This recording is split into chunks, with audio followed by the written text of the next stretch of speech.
Big injury news in the WNBA. Caitlin Clark is going to miss the next 2 weeks with a quad strain, at least the next 2 weeks. And if it were to be exactly 2 weeks, that would be 4 games that she is going to miss at minimum. And I have to say that I did notice in the Liberty game, Caitlin Clark's shots were all very short. So it was showing that she wasn't like getting off, and she was having a difficult time making those threes, and a lot of explosiveness from those 3-point shots does come from your legs. This is actually an injury that was separate from the quad tightness issue, as Caitlin Clark described it earlier in the preseason, that she dealt with before. So it's a little bit of an interesting situation given that it was the same leg, but the team is saying it is actually a new injury. In a split second, the NBA's golden era came crashing down. Caitlin Clark, the league's biggest draw, the rookie rewriting history in real time, went down hard after a brutal foul that left fans stunned and doctors deeply concerned. The Fever called it a quad, injury out for at least 2 weeks, they said, but behind the scenes, the whispers are getting louder. Rumors are swirling that Clark's injury might be way more serious than anyone's admitting, and according to insiders, some of the very doctors treating her are now calling for the WNBA to investigate the officiating that led to this moment. That's right, medical professionals are reportedly demanding that the league finally hold its referees accountable for the reckless hits Clark's been taking all season. This wasn't just bad luck. This might be the direct result of months of ignored warning signs, unchecked physicality, and a system that allowed its biggest star to be targeted, game after game. Was this a freak injury, or was Caitlin Clark set up to fail by the very league she was saving? Because what we're uncovering now, from neglected symptoms to explosive rumors and a tidal wave of fan outrage, might be the beginning of a full-blown WNBA reckoning. It happened in the blink of an eye, but the impact sent shockwaves across the entire sports world during what should have been a routine drive to the basket. Caitlin Clark got leveled, not bumped, not grazed. She was hit hard, sent crashing to the floor with her leg twisting awkwardly beneath her. The crowd went dead silent, and then the boos started pouring in. Replays showed exactly what fans feared: a defender stepping in late, delivering what many are calling a dirty foul, high contact, full body, and zero intention of playing the ball. Clark stayed down longer than usual, wincing as strainers rushed over. It was immediately clear something was wrong, and while the ref blew the whistle, it was too little. Too late. This wasn't the first time Caitlin had taken hits like this, but it might be the one that finally broke her down. Within hours, the Fever confirmed the worst. Clark was out with a left quad injury and would miss at least 2 weeks, possibly more, depending on reevaluation. Fans exploded online, not just because their favorite player was hurt, but because the warning signs were there and nobody did a thing to stop it. But was this injury just bad luck, or was Clark already playing hurt long before this moment? And now there are rumors swirling, not from trolls or random fans, but from people close to the situation, that Caitlin Clark's injury might be way more serious than the WNBA is letting on. Multiple sources have hinted that doctors who evaluated Clark were deeply concerned about how much damage had already been done to her quad before that final hit. Some are even saying that, had she kept playing, the injury could have escalated into something season-ending or worse, career-threatening. But there's where it gets even more shocking. According to these whispers, medical professionals have privately urged the WNBA to launch a formal review of the officiating in Clark's games, specifically how often she's been allowed to take hard contact without foul calls. Let that sink in. Doctors are now allegedly calling out the referees. If that's true, the league might not just be dealing with a player injury, they could be staring down a full-blown scandal. Let's talk about the red flags. Everyone ignored the truth is this: injury didn't come out of nowhere. In fact, the signs were blinking red 4 weeks, and the league, the team, and event, the fans, they all looked the other way. Clark missed the Fever's preseason opener with what the team called left quad tightness. That's the same leg that gave out during this latest game. Yet after a few days off, she was thrown back into action, full minutes, full contact, full expectations. And during those first few games, something felt off here. Explosiveness wasn't there. Her deep shot started falling short at one point. Cameras even caught her on the bench wrapping her leg in heat packs during the game, a move no healthy player makes. Mid-battle coach Stephanie White later admitted that she didn't even know when Clark got injured. The team only found out something was seriously wrong after Caitlin herself spoke up post-game. Think about that Clark had to tell them she was in pain. She was hiding it, playing through it, taking hits night after night, while pretending she was fine because, let's be honest, the pressure to perform was never higher, and all of this raises one massive question. Was Caitlin Clark already injured before that dirty foul even happened? We're about to dive into how physical play and lack of protection may have pushed her body over the edge. Some are calling it just part of the game, but anyone who's been watching Caitlin Clark this season knows this wasn't a one-time hit. This has been building from her very first game. Clark has been the target of excessive contact defenders, grab her off the ball, bump her on screens, and deliver hard fouls that seem to go unnoticed, or worse, unpunished, every single night. She's dealing with a level of physicality that borders on reckless, and yet the ref's silent. No flagrant calls, no ejections, no real deterrent. Meanwhile, other stars in the league, vets with years of experience, get whistle protection for half the contact. But Clark, she's expected to tough it out, rookie or not. She's treated like she hasn't earned the right to be defended fairly. This isn't just basketball. It's targeting, the kind of play that chips away at a body game after game until something finally gives. And now it has fans aren't stupid. They see it, the missed calls, the inconsistency, the double standard. And with Clark being the face of the league, people are starting to ask, why is the WNBA allowing their biggest star to get beat up every night and doing nothing about it? But it's not just about their theories anymore, because now the entire business model of the league is being tested. Let's not sugarcoat it. Caitlin Clark isn't just a rookie, she's their reason. The WNBA is in headlines on primetime TV and selling out arenas coast to coast. She's the engine driving the league's momentum. And now that engine just stalled, Clark's games have shattered viewership records, her jersey flies off shelves, tickets to see her live have been selling for NBA-level prices, sponsors lined up the moment she was drafted, and cities like Baltimore and Chicago literally moved their fever matchups to bigger venues just to handle the demand. But within hours of her injury announcement, all of that came crashing down. Refund requests started pouring in. Teams that banked on Clark's presence are now staring at thousands of empty seats. The Chicago Sky had moved their matchup to the massive United Center. Now they're facing the embarrassment of airing a nationally televised game in a half-empty arena. The panic is real. Executives are scrambling behind closed doors. Broadcasters air, already bracing for a steep ratings drop. Advertisers who paid top dollar for Clark-featured games are rethinking deals. Because the truth is simple, the WNBA hitched its entire future to one player, and now she's sidelined. They bet the house on Caitlin Clark and never bothered to protect her. But as the business world scrambles, another storm was brewing online, one that revealed something much uglier beneath the surface. The moment Caitlin Clark's injury went public, the internet lit up, and not in the way you'd hope. While real basketball fans were heartbroken, another side of the WNBA fan base showed its true colors, and it was disgusting.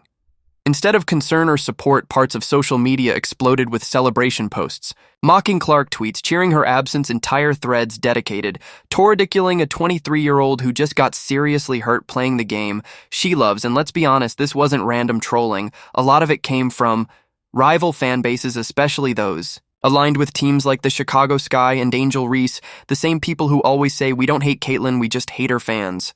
They were now openly gloating over her being out. You could scroll the quote tweets on Indiana Fever's injury announcement and see it for yourself. Smiley faces, party emojis, and sarcastic jokes about her being soft or faking it. It wasn't just one or two bad takes, it was waves of toxic comments. And here's the most chilling part, this behavior connects directly to the way Clark has been treated on the court all season. She's been allowed to get hit, shoved, and harassed every game. And now that she's hurt, the message from some fans is clear: good. She deserved it. This isn't just rivalry. It's a targeted campaign of hate against the most important player in the league, and the NBA's failure to step in it didn't just hurt Clark. It empowered this toxicity. But it's not just the fans who failed her. The silence from leadership has been even louder. While social media melted down and rival fans reveled in Caitlin Clark's injury, one voice was noticeably absent: the WNBA itself. No public support, no statement from Commissioner Kathy Engelbert. No warning to teams, no crackdown on the escalating physicality targeting their brightest star. Nothing. It's a silence that speaks volumes. And it's been building all season long. Refs have let things slide hard, fouls go unpunished, opposing players get away with grabbing, pushing and slamming Clark to the floor. And the worst part, the inconsistency is glaring. Clark gets called for minor contact.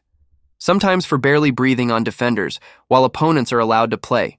Like it's street ball that double standard didn't. Just cost the Fever points. It costed the WNBA their top attraction. And fans have noticed if this was Sabrina or Diana or AA, they say, would the whistle still stay silent? The answer seems obvious. Even coach Stephanie White hinted at the deeper issue, admitting she didn't know how bad Clark's condition was because players like her often hide pain just to stay on the court. Why? Because when you're treated like a target showing weakness isn't an option, the league had every chance to step in after the preseason injury, after the cheap shots, after the viral clips of Clark taking elbows to the face without a call, but they didn't. They let it slide again and again until her body finally gave out. Now they're watching the fallout of their own negligence, but while the WNBA scrambles to do damage control. What about the Indiana Fever with their superstar sidelined? They're facing a brutal stretch of games, and the numbers without Clark aren't pretty. With Caitlin Clark out, the Indiana Fever suddenly look like a completely different team, and not in a good way. Her absence isn't just noticeable, it's devastating. The numbers don't lie. With Clark on the court, the Fever's offensive rating sits at a solid 107.5. Without her, it plummets to a disastrous 82.2.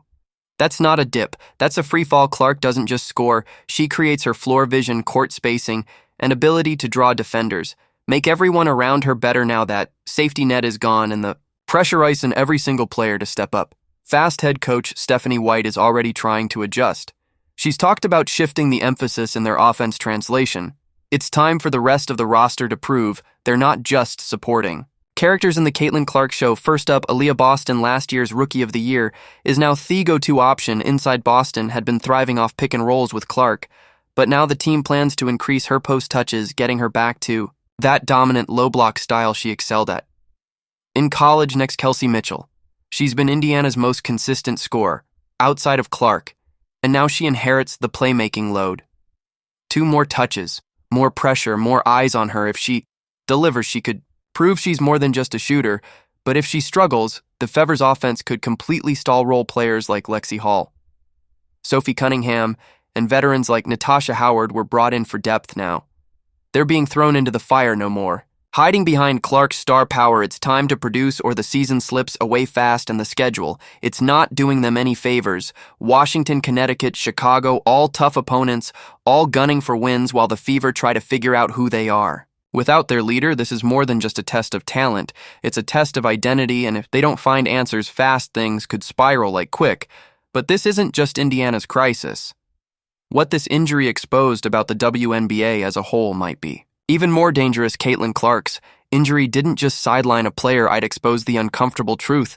The WNBA has tried to hide. The entire league is built on one superstar, one draw, one storyline, one golden goose holding everything together, and now she's gone. Let's be real, the ratings spike that was Clark, the sold-out arenas, Clark, the jersey sales, the national headlines, the ESPN deals, the sold-out merch stands, all Clark. When 7 million people tuned in to watch Indiana play Chicago, it wasn't because of some sudden surge in general WNBA interest. It was because Caitlin Clark was on the floor, and now that she's not, the fallout is already happening. CBS Sports and other networks are bracing for major viewership drops. Teams that built marketing campaigns around Clark are panicking. Behind the scenes, sponsors who paid premium rates for her games are suddenly reevaluating their deals and attendance projections for upcoming Fever road games. Down, in some cases way down. This wasn't a league-wide boom. It was a Clark bubble, and one injury just popped it.